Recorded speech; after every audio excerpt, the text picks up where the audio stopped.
Hello everyone, मैं चेतन आपका DM classes में स्वागत करता हूं। डीएम क्लासेज में हम साइंस करेंगे जो प्रत्येक परीक्षा को नस्तेनाबूद करने के लिए पर्याप्त है। साइंस में हम केमिस्ट्री के पोर्शन को लेंगे। केमिस्ट्री शब्द इजिप्ट देश के केमिया वर्ड से बना है। इजिप्ट देश के केमिया वर्ड से बना है, जिसका अर्थ है ब्लैक कलर या ब्लैक सॉइल। इजिप्ट के लोग काली मिट्टी को कैमी कहते थे। कैमी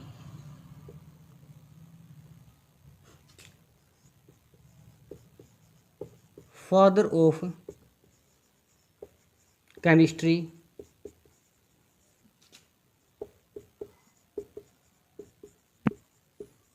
एंटोनी एल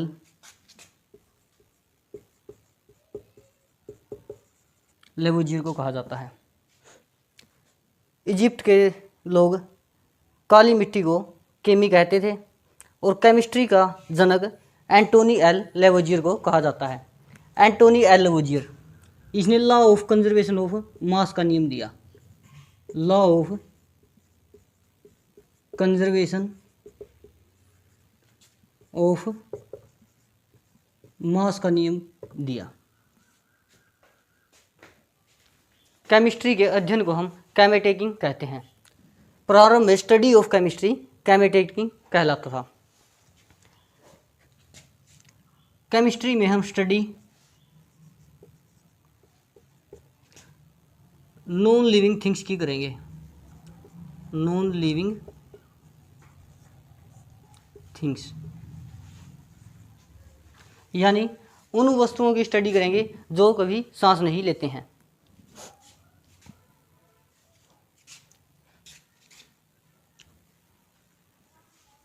बायोलॉजी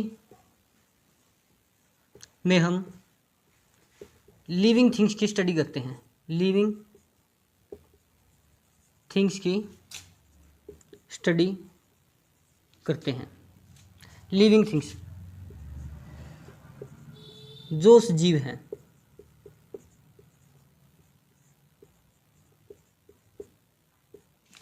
वे जीव जो सांस लेते हैं लिविंग थिंग्स कहलाते हैं। बायोलॉजी में लिविंग थिंग्स की स्टडी करेंगे और केमिस्ट्री में नॉन लिविंग थिंग्स की स्टडी करेंगे। प्रारंभ में स्टडी ऑफ केमिस्ट्री कैमेटेकिंग कहलाता था। इसके बाद हम बायोलॉजी और केमिस्ट्री में डिफरेंस करेंगे। बायोलॉजी में हम लिविंग थिंग्स की स्टडी करेंगे। लिविंग थिंग्स की स्टडी करेंगे और केमिस्ट्री में नॉन लिविंग थिंग्स की स्टडी करेंगे। Non living things. Living things वे वस्तुएं हैं जो सांस लेती हैं और नॉन लिविंग थिंग्स निर्जीव वस्तुएं हैं जो सांस नहीं लेती। लिविंग थिंग्स बायोलॉजी में स्मॉलेस्ट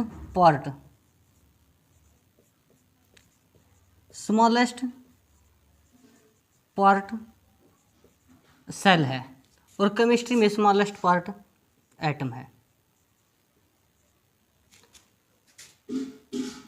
एक ही प्रकार के सेल बनकर टिश्यू का निर्माण करते हैं। सेल से टिश्यू का निर्माण होता है। टिश्यू से जब बहुत सारे टिश्यू मिलते हैं तो उससे एक ऑर्गन का निर्माण होता है। टिश्यू से ऑर्गन का निर्माण होता है। ऑर्गन से सिस्टम बनता है और सिस्टम से हमारी पूरी बॉडी का निर्माण होता है। इसी प्रकार केमिस्ट्री में स्मॉलेस्ट पार्टिकल एटम है। एटम से मॉलिक्यूल बनते हैं। एटम से मॉलिक्यूल बनते हैं। मॉलिक्यूल से एलिमेंट बनते हैं। एलिमेंट से कंपाउंड बनते हैं।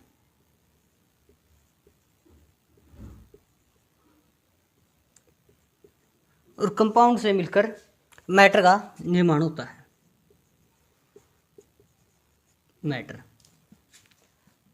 मैटर की हमने आज तक 5 अवस्थाओं को खोजा है।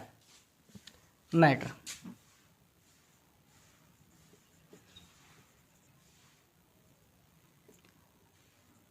की 5 अवस्थाएं हैं।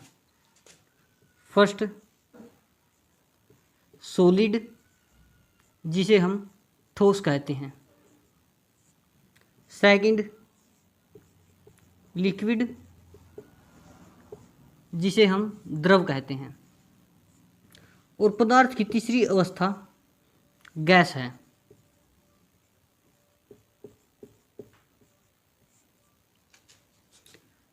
पदार्थ की चौथी अवस्था प्लाज्मा है।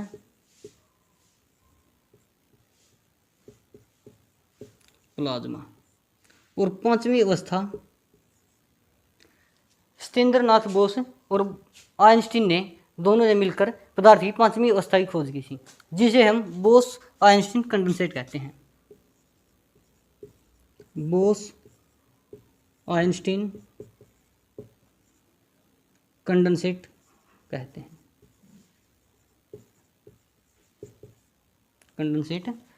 हैं। इसके बाद हम केमिस्ट्री में पीरियोडिक टेबल को लेकर चलेंगे। आज हम जो पीरियोडिक टेबल पढ़ते हैं उसे मॉडर्न पीरियोडिक टेबल कहते हैं।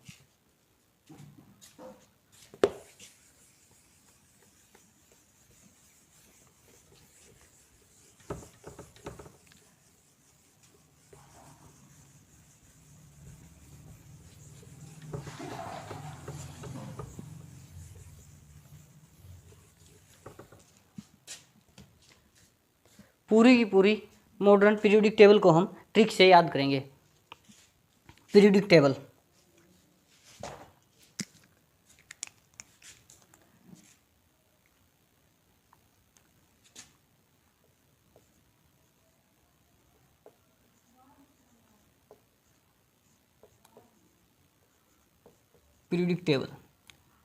पीरियोडिक टेबल में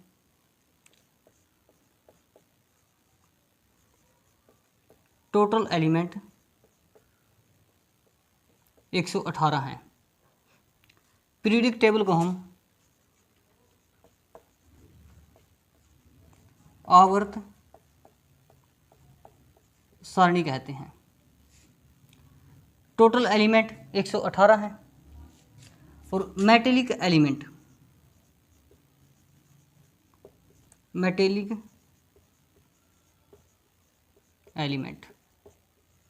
91 है और non metallic element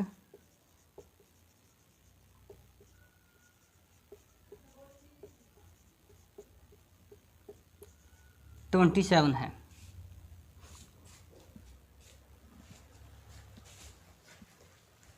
periodic table को हम ट्रिक से करेंगे और प्रत्येक एलिमेंट के बारे में जानकारी प्राप्त करेंगे। ट्रिक्स: हलीना की रब से फरियाद। सिंबल है हाइड्रोजन का सिंबल है H, लिथियम का सिंबल है Li, सोडियम का सिंबल है Na और पोटाशियम का सिंबल है K। रुबिडियम का सिंबल है Rb, सीजियम का सिंबल है Cs, फ्रांसियम का सिंबल है Fr। एटॉमिक नंबर: हाइड्रोजन का एटॉमिक नंबर 1 है और लिथियम का एटॉमिक नंबर 3 है। सोडियम का एटॉमिक नंबर 11 है। पोटाशियम का एटॉमिक नंबर 19 है। रुबिडियम का एटॉमिक नंबर 37 है और सीजियम का एटॉमिक नंबर 55 है। फ्रांसियम का एटॉमिक नंबर 87 है। पीरियोडिक टेबल में किसी भी एलिमेंट का एटॉमिक नंबर याद करने का तरीका: एटॉमिक नंबर को हम याद नहीं करेंगे, हम इसे मैजिक नंबर से भी निकाल सकते हैं, जो कि मैजिक नंबर है 2, 8, 8, 18, 18 और 32। जैसे हाइड्रोजन का एटॉमिक नंबर 1 है, 1 में हमने 2 जोड़ा 3 आ गया, जो 3 है लिथियम का एटॉमिक नंबर है। 3 में हम 8 को जोड़ेंगे 11 आएगा और 11 सोडियम का एटॉमिक नंबर है। इसी प्रकार से हम किसी भी एलिमेंट के एटॉमिक नंबर को प्राप्त कर सकते हैं।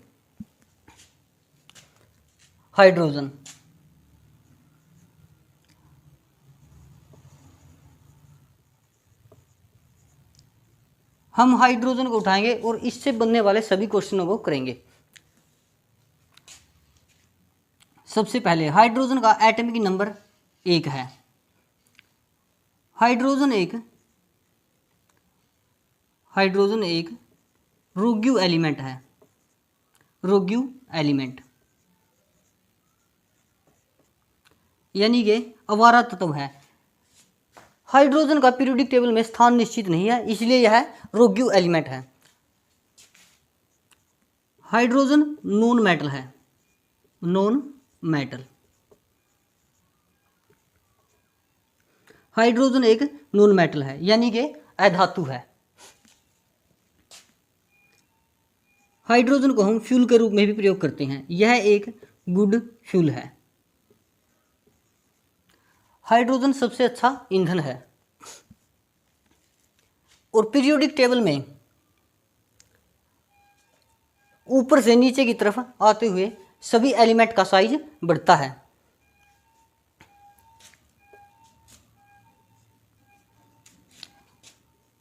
हाइड्रोजन 3 प्रकार की होती है। 1H1, 1H2 और 1H3। इसको हम आइसोटोप्स भी बोलते हैं। हाइड्रोजन के पास 3 आइसोटोप्स हैं। 1H1 इसको हम प्रोटियम कहते हैं, प्रोटियम। और 1H2 को हम ड्यूटेरियम कहते हैं, ड्यूटेरियम।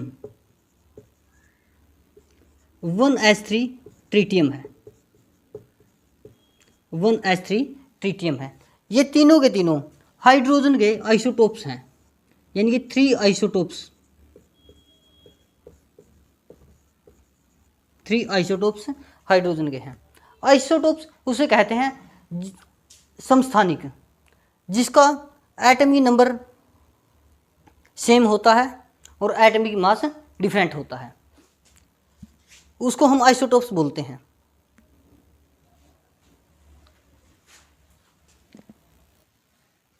प्रोटियम 1H1 है। प्रोटियम जिससे वाटर का निर्माण होता है, यानी कि H2O। 1H2 हमारा ड्यूटेरियम है, ड्यूटेरियम जिससे ड्यूटेरियम ऑक्साइड का निर्माण होता है। 1H3 ट्रिटियम है।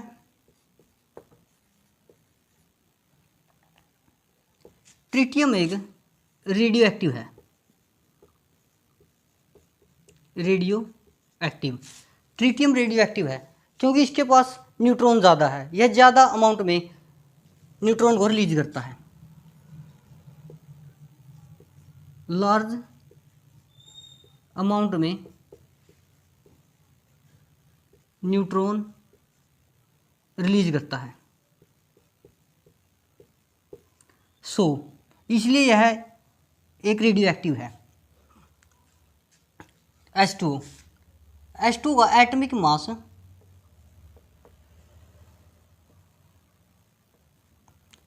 16 है और D2O का एटॉमिक मास 20 है। D2O ड्यूटेरियम ऑक्साइड, इसका प्रयोग हम मॉडरेटर के रूप में करते हैं। मॉडरेटर का प्रयोग एटॉमिक रिएक्टर में किया जाता है। एटॉमिक रिएक्टर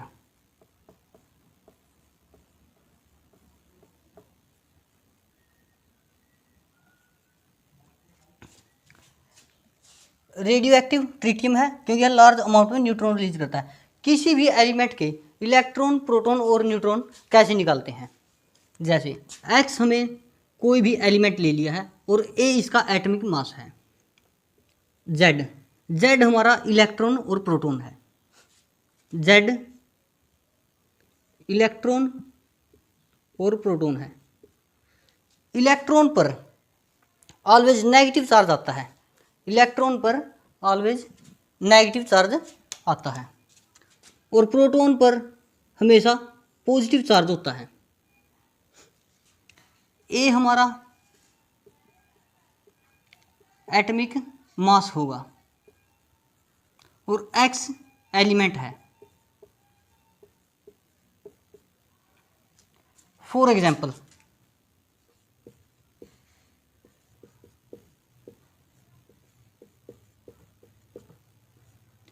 OH1 है हमारा, यानी ये हाइड्रोजन है, हाइड्रोजन, प्रोटियम हाइड्रोजन। इसके हमने इलेक्ट्रॉन और प्रोटॉन और न्यूट्रॉन निकालने हैं। कैसे निकालेंगे? जो इलेक्ट्रॉन है वो एक है और प्रोटॉन है वो भी हमारा एक है। और न्यूट्रॉन निकालने का तरीका, न्यूट्रॉन एटॉमिक मास में से Z को घटा देंगे, यानी कि इलेक्ट्रॉन और प्रोटॉन को घटा देंगे। यह हमारा न्यूट्रॉन निकालने का तरीका है। न्यूट्रॉन A-Z, यहाँ एटॉमिक मास हमारा 1 है और Z-1 है। न्यूट्रॉन हमारा 0 है। इसी प्रकार 1s2 ड्यूटेरियम की बात करें, इसमें इलेक्ट्रॉन हमारा 1 है और प्रोटॉन भी 1 है। और न्यूट्रॉन की बात करें, न्यूट्रॉन इसमें एटॉमिक मास हमारा 2 है और इलेक्ट्रॉन 1 है। 2 - 1 करेंगे तो हमारा न्यूट्रॉन 1 आ जाएगा। इसके बाद ट्रिटियम की बात करते हैं, 1s3। 1s3 में इलेक्ट्रॉन 1 है और प्रोटॉन भी 1 है और इसके न्यूट्रॉन 3 - 1 यानी कि 2 आ जाएगा। 2 न्यूट्रॉन है। ये हाइड्रोजन के 3 आइसोटोप्स है और इनके बारे में हमें जिक्र कर लिया है। इसके बाद हम वाटर के बारे में जानकारी प्राप्त करेंगे। वाटर,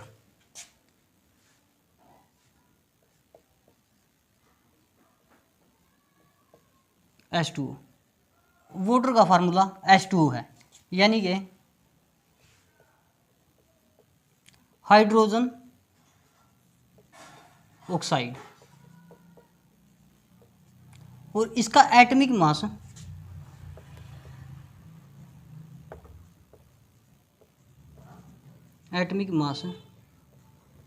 16 है।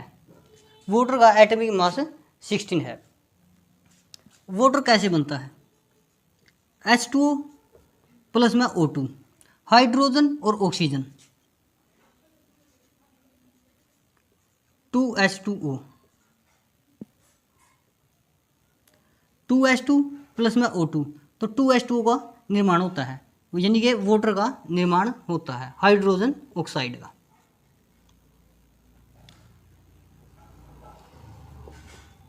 वाटर, इसके 3 नेम हैं, 3 name. First, oxide of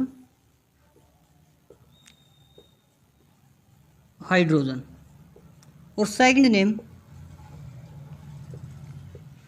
hydrogen oxide है, हाइड्रोजन ऑक्साइड है। और थर्ड नेम वाटर है। वाटर की शेप एंगुलर शेप है और इसका एंगल 104.5 है। स्ट्रक्चर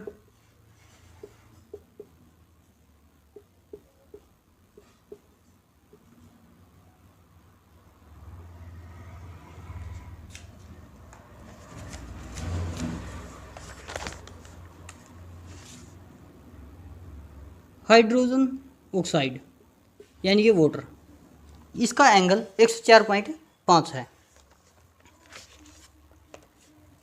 वाटर 3 टाइप्स का होता है, 3 types of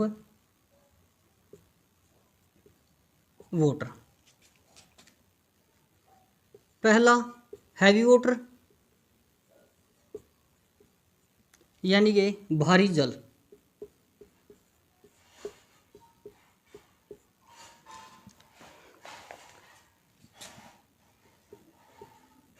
second hard water,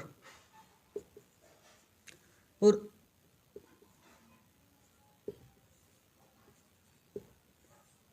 third type इसकी सॉफ्ट वाटर की है, सॉफ्ट वाटर। हार्ड वाटर को साफ करने के लिए जियोलाइट व रेजिन का प्रयोग किया जाता है। जियोलाइट और रेजिन का प्रयोग किया जाता है। हार्ड वाटर को साफ करने के लिए जियोलाइट और रेजिन का प्रयोग किया जाता है।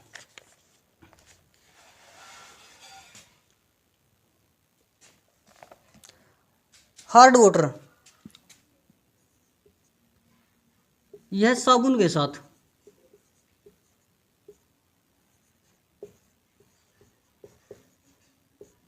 झाग नहीं बनने देता,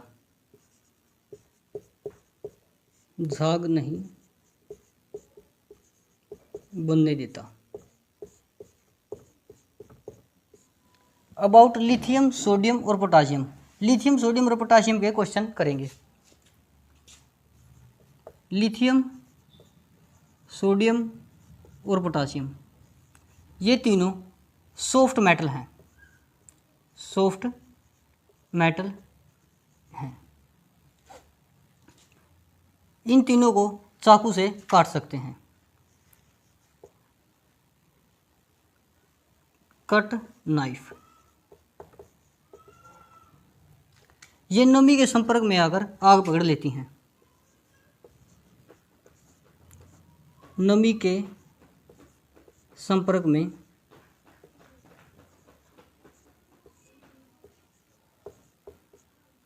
आग पकड़ लेती हैं, पकड़ लेती हैं। यानी कि catch in fire air, catch fire in air.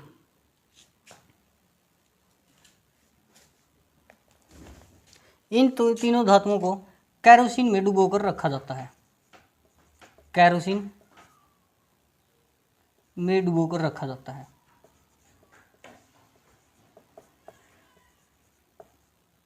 डुबोकर रखा जाता है।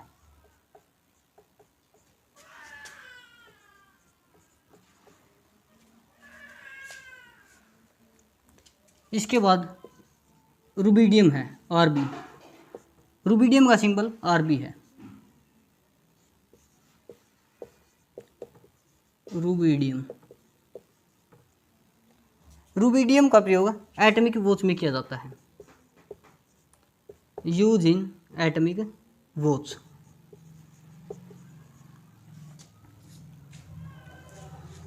सीजियम, सीजियम का मेल्टिंग पॉइंट बहुत कम है। इसका प्रयोग भी सीजियम, इसका प्रयोग भी एटम की वॉच में किया जाता है।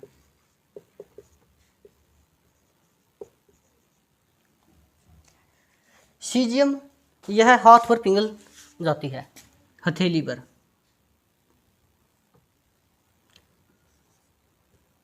Melt in palm, melt in palm. Caesium हथेली पर पिघल सकती है। इसका प्रयोग एटॉमिक वॉच में भी किया जाता है और रुबिडियम का प्रयोग भी एटॉमिक वॉच में किया जाता है। यानी कि परमाणविक घड़ी बनाने में इन दोनों का प्रयोग किया जाता है।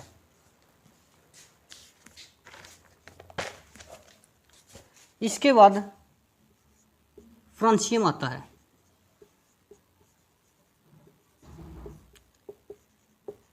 फ्रांसियम, फ्रांसियम एक रेडियो एक्टिव है।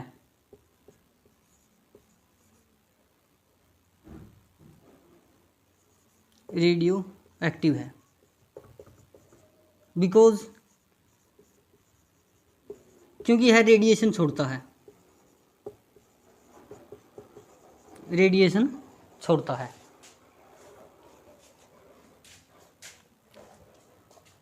आज के लिए इतना ही पर्याप्त है। आज मैं अपनी वाणी को यहीं पे विराम देता हूँ।